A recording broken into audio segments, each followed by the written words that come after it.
As we can see in this picture, so what happens is in a resting beta cell and cardiac myocytes, there is potassium efflux maintains the membrane polarization. So and then there is an insulin vesicle. Now once a potassium channel opens, the potassium is lost, right? And the voltage sensitive calcium channel is closed, right?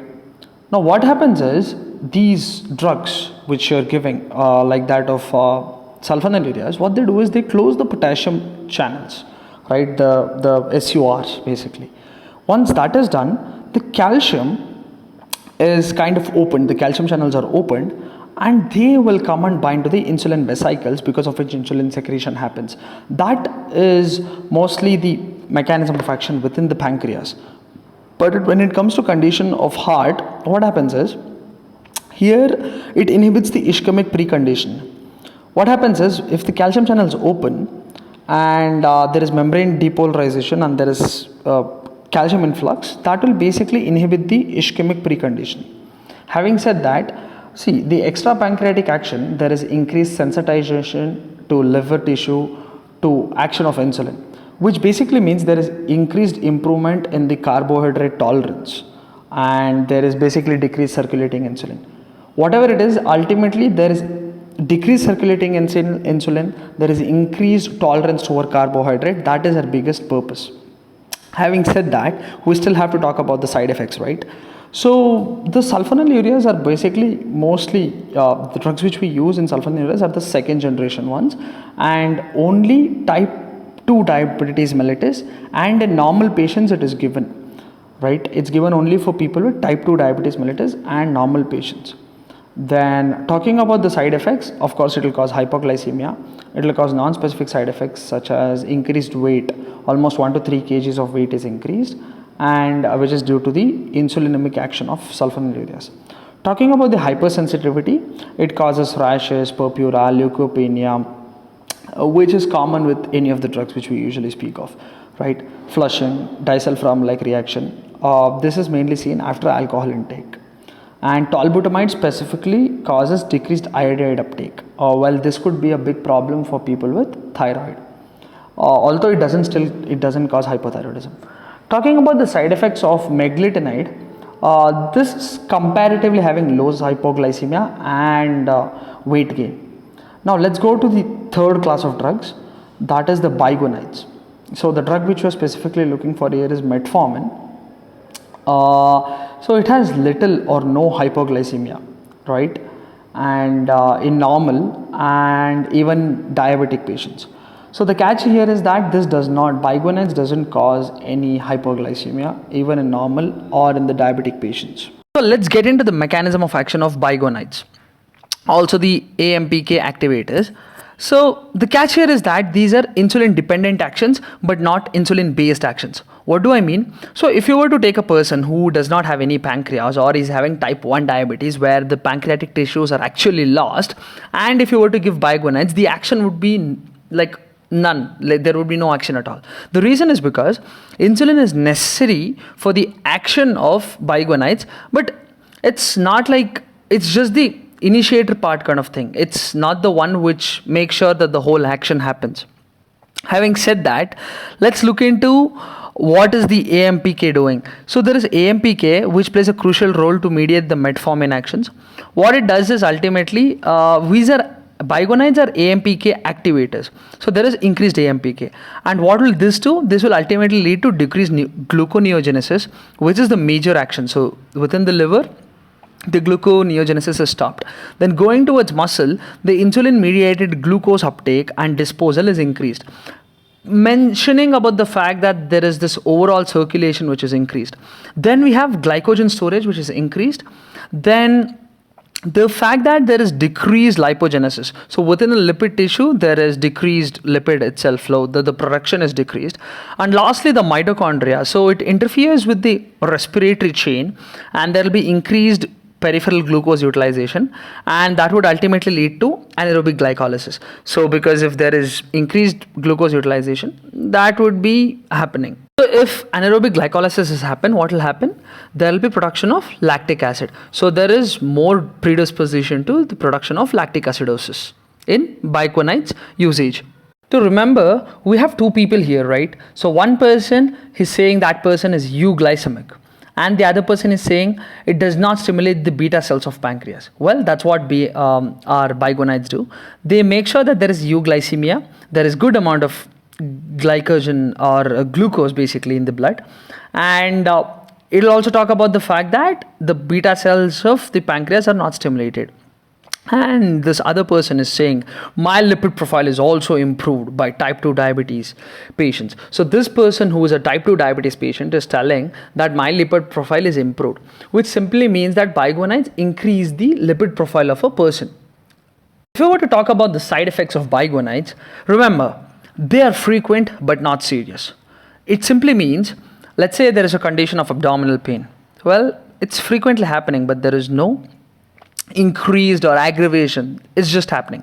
Then we have anorexia, then we have bloating, then we have nausea, there is metallic taste, there is mild diarrhea, and then there is tiredness, right? Metallic taste is that different kind of taste which you feel when you're having the tablet. Talking about side effects, there are other side effects which are possible, like lactic acidosis. I already mentioned, because of the mitochondrial action, right? And because of the anaerobic glycolysis. But it's possible. It's rare, but it's possible. Then we have high doses of metformin will lead to vitamin B12 deficiency. Having said all of that, lastly, we have to be careful with people with renal insufficiency, hypotensive states, heart failure, hepatic disease, and chronic alcoholics. So alcoholics, these heart failure patients, then hypertension, and then renal insufficient patients, we have to be careful about giving them bigonides. The other class of drug which comes under the decreasing insulin resistance kind of activity are the thiazolidinediones, right? We had pioglitazone, that was the drug. So let's see how glitazones act. So the main site of action of glitazones are, they are selective agonists for PPARY receptors, that is peroxisome proliferative activated receptor, right? Again, they are peroxisome proliferator activated receptor. So what these glitazones do is they go and selectively do agonistic action on these receptors, because of which there is increased glucose uptake by the muscle and fat, right? And this is basically the crux of the story. Then we have increased GLUT4 receptors, right? The expression and the translocation of these receptors happens, and then there is decreased gluconeogenesis. There is increased insulin sensitizing action, right? So they are sensitive to insulin now, because this is what kind of diabetes? This is type 2 diabetes. Then we have lastly the adipocytes turnover is increased. Same like bigonides, where there was increased adipocytes turnover. More importantly, we need to know where is the site of action in glitazones. In glitazones, mainly the action happens on fatty tissue and the muscle. So fatty tissue and muscle it is. With the pros, there are also some cons. The side effects of glitazones are fluid retention, weight gain, the person becomes fat, and then there is precipitation of CHF. There could be a chance of congestive heart failure, and this happens because of using it with combination with insulin. Using it with combination with insulin will cause fluid retention, weight gain, and precipitation of CHF. Lastly, do we remember the Dpp4 inhibitors, right? The daily practice papers which Sita along Lena did, right? So the Dpp4 inhibitors, these are the adjuvant drugs in the type 2 diabetes mellitus. They are not like the mainstay, but they're mostly like adjuvant drugs. So what happens is GLP-1, which we already spoke about, is metabolized. But this metabolization happens because of Dpp4. Now we put up an inhibitor like Dpp4 inhibitors, and that would stop Dpp from metabolizing GLP-1. Having said that, so Dpp4s are adjunctive drugs. They're indirectly acting insulin secretagogues, which simply means they help in insulin secretion, but the fact is that it's all indirect. Then we have side effects, that is pancreatitis. Then they are weight neutral. Well, that's important. They're weight neutral as they don't delay the emptying, right? Then emptying as in gastric emptying. Then we have hypersensitivity reactions happen, but they're rare again. We have Stevens-Johnson syndrome, and then we have angioedema, right? So yeah, it's weight neutral. To understand neutral, I've just made this physical balance. On the other side, I've done a pancreas, right? Well, then getting back to how our SGLT2 inhibitors act, right? So I wanted to look at this diagram of the kidney's nephron. So there are SGLT. What are they? They are sodium glucose co-transporters, right? What these SGLT2 is, they reabsorb the glucose from the urine, and they are making sure that there is glucose which is staying back within the body.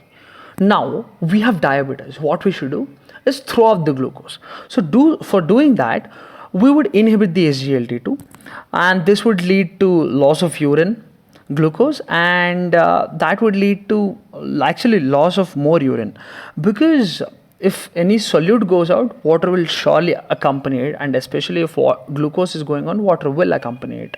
So there is weight loss, and there is, like, of course, glucosuria. The side effects are just the aggravation of the mechanism of action, that is glucosuria, that would lead to kidney damage, and that would lead to water loss. The SGLT2 inhibitor which we are keen about is dapagliflozin. If we were to talk about the dopamine D2 agonists, so the mechanism of action goes something like this. The circadian release of hormones such as GH, prolactin, ACTH, all this is maintained by the hypothalamic dopaminergic neurons, right? But if you were to give dopamine D2 agonists, what they'll do ultimately is they'll reduce the insulin resistance, right? So that is how the dopamine D2 agonists act, and choice of drug would be bromocriptine. The side effects for this would definitely be nausea, vomiting, diarrhea, constipation, and stomach cramps. There would be nausea, vomiting, diarrhea, constipation, and stomach cramps. Then we have amylin analogs, right? That was pramilintide. It was pramilintide. We know how amylin analogs act, right? Similar to amylin. The side effects are similar to GLP-1 agonists, right? Having said that, now let's look into a bit of, lastly, the miscellaneous drugs. That is the alpha glucosidase inhibitors. We know how alpha glucosidase inhibitors act because it's all based on the enzyme alpha glucosidase, right? We know the drugs, that is acarbose, miglitol, voglibose. The side effects are, of course, flatulence, then abdominal discomfort, loose stools, and loose stools are because of the formation of because of the, not the formation but the fermentation. Loose stools are because of the fermentation of unabsorbed carbohydrates. So ultimately, unabsorbed carbohydrates will lead to fermentation, which will lead to loose stools. Lastly, to understand the gist of the whole story, I want you to look at this picture, right? Within the bowel lumen there is glucose, and this glucose is then broken down. Okay, if you were to take directly glucose, or if you were to take starch or disaccharide, they are basically broken down by alpha glucosidase into glucose, right? So this glucose which is produced is now absorbed into the circulation, and then this will kind of stimulate the GLP-1, and once the GLP-1 is secreted, it goes all the way till the pancreas, where it will go and act upon the GLP-1 receptor, leading to the release of insulin and amylin, which would have a negative feedback on glucose, in the sense that it will increase the glucose within the blood and decrease the glucose within the lumen, right? And the fact that the glucose which has entered into the circulation would be reaching the pancreas so as to stimulate the beta cells, right? And there is some amount of glucose which has gone in, right, would go and act upon the Glut4 receptors, and that would cause peripheral utilization of glucose. And then there is glycogenolysis and gluconeogenesis, which happens from liver, and then kidney is taking up glucose, right? This is like the kind of gist of the whole story about about the glucose running around the body itself. And finally, about insulin itself. So insulin acts on specific receptors. Well, these are located on the cell membranes of almost every cell, but they are kind of specific or having high density on certain specific cell types, like the liver cell, the fat cells, etc. Right? So the insulin receptors having two units, that is two alpha units and two beta units. The two alpha units are the ones which are outside, or the ones which are the insulin binding sites. The two beta sites are the two tyrosine kinase proteins with that activity, which are the transmembrane proteins. So once insulin binds to these receptors, the alpha subunits, this will lead to aggregation and internalization of the whole receptor along with insulin bound to it, and this will ultimately lead to the activation of tyrosine kinase activity. Here we can see that in the diagram. And once that happens, so this is mainly by the beta unit, right? So these pairs of beta units were phosphorylated, and then this will ultimately lead to catalytic site activation, and this will ultimately lead to the residues of insulin receptor substrate proteins, right? That will get phosphorylated basically. Basically, there will be phosphorylation cascade which will lead to MAP kinase activity and then lead to transcription itself, or that will lead to phosphorylation leading to the production of ATP, that will lead to production of GLUT, which will lead to increased glucose uptake, or there will be PI-P3 pathway which will lead to activation or inhibition of enzymes, right? But all of this is at the crux of it is just phosphorylation. So there will be multiple phosphorylation and dephosphorylation process happening, which will ultimately lead to the action. The PIP3 action is mainly based on the metabolic enzymes. Then the GLUT4 increases, which will lead to increased absorption of glucose from the outside, from the external space. The gene is again monitored with production of increased mRNA proteins, cellular proliferation and differentiation happens, right? What happens ultimately to insulin is kind of distributed only in the extracellular, that it is peptide, so it gets degraded in the GIT. If given orally, it is injected. If it is given orally, if it is injected insulin, that is released from the pancreas or metabolized, it's primarily the liver where it kind of gets metabolized. So, and to small extent in kidney and muscles. Having said that, we have spoken about different preparations of insulin. Just remember how insulins are kind of monitored, or how they are produced in the body. There are three main regulation of insulin secretion. One is hormonal, chemical and the neural. When we're talking about the paracrine modulation, which is based on the hormone secretion, just remember that delta cells which produce somatostatin, the somatostatin has negative effect on alpha cell production, that is glucagon and insulin, and glucagon has positive effect on beta cells, that is insulin, and has positive effect on somatostatin also. And then we have lastly we have these beta cells. Beta cells are basically acting only upon the alpha cells, the glucagon, and that will just kind of give a negative feedback to that. Right. Importantly, just remember that it's at the core of it is the chemical, hormonal and neural mechanisms. Neurals are mostly modulatory. They don't have any specific meaning. They are just modulatory in action. They are just are like the ones who are assisting, right? Those are the ones who are assisting for the production of insulin. The chemical and the hormonal play a greater role compared to neural. And we know insulin is the anabolic hormone of the body, and it helps us in growth. It helps us in it is one of the only hormones which kind of decreases glucose in blood, and that kind of ends insulin.